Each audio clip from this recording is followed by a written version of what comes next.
Welcome back viewers. நாம TNPSC and competitive எக்ஸாம்ஸ்ல botany மற்றும் சுவாலஜி சம்பந்தமா ப்ரீவியஸ் இயர்ஸ்ல கேட்கக்கூடிய ஒன் வேர்ட்ஸும் அதுக்குரிய சரியான ஆன்சர்ஸும் பார்த்துட்டு இருக்கோம்.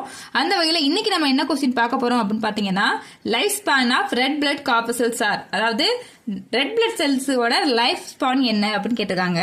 Option A 150 days, option B 120 days, option C 100 days and option D 200 days. Okay, இதுக்குரிய சரியான ஆன்சர் என்ன அப்படின்னு கேட்டீங்கன்னா ஆப்ஷன் பி 120 டேஸ் தான் இதுக்குரிய சரியான ஆன்சர். முதல்ல ரெட் பிளட் செல்ஸ்னா என்ன அப்படின்னா ஆர்பிசின்னு சொல்லுவோம் இல்லையா, ஆர்பிசி, டபிள்யூபிசி இதெல்லாம் சொல்லுவோம் இல்லையா. ஸோ ஆர்பிசி தான் இந்த ரெட் பிளட் செல்ஸ். இது எவ்வளவு நாள் இருக்கும் அப்படின்னு கேட்டீங்கன்னா 120 டேஸ் வந்து இதோட லைஃப் ஸ்பான். இது வந்து எங்க ப்ரொடியூஸ் ஆகும் அப்படின்னு கேட்டீங்கன்னா நம்மளோட நல்லா வெல்த்தியா இருக்க கூட போன் மேரோல ப்ரொடியூஸ் ஆகும். அண்ட் எங்க டெஸ்ட்ராய் ஆகும்னு கேட்டீங்கன்னா நம்மளோட ஸ்பிளீன்ல போய் எல்லாமே டெஸ்ட்ராய் ஆயிரும். ஓகேவா? So life span of red blood corpuscles are 120 days. இதுதான் இதுக்குரிய சரியான ஆன்சர். ஸோ இதுல இருக்கக்கூடிய டபிள்யூபிசி அப்படின்னு பாத்தீங்கன்னா டபிள்யூபிசியோட லைஃப் ஸ்பான் வந்து 12 to 20 டேஸ் தான் இதோட லைஃப் ஸ்பான் சொல்றாங்க. டபிள்யூபிசி எதுக்கு ரெஸ்பான்சிபிளா இருக்கு அப்படின்னு கேட்டீங்கன்னா இம்யூன் சிஸ்டத்துக்கு வந்து ரெஸ்பான்சிபிளா இருக்கு. ஓகே, இந்த வீடியோ உங்களுக்கு பிடிச்சிருந்துச்சுன்னா லைக் பண்ணுங்க, ஷேர் பண்ணுங்க, கமெண்ட் பண்ணுங்க. நம்ம சேனலுக்குள்ள புதுசா வந்தீங்கன்னா கண்டிப்பா சப்ஸ்கிரைப் பண்ணிக்கங்க. தேங்க்ஸ் ஃபார் வாட்சிங்.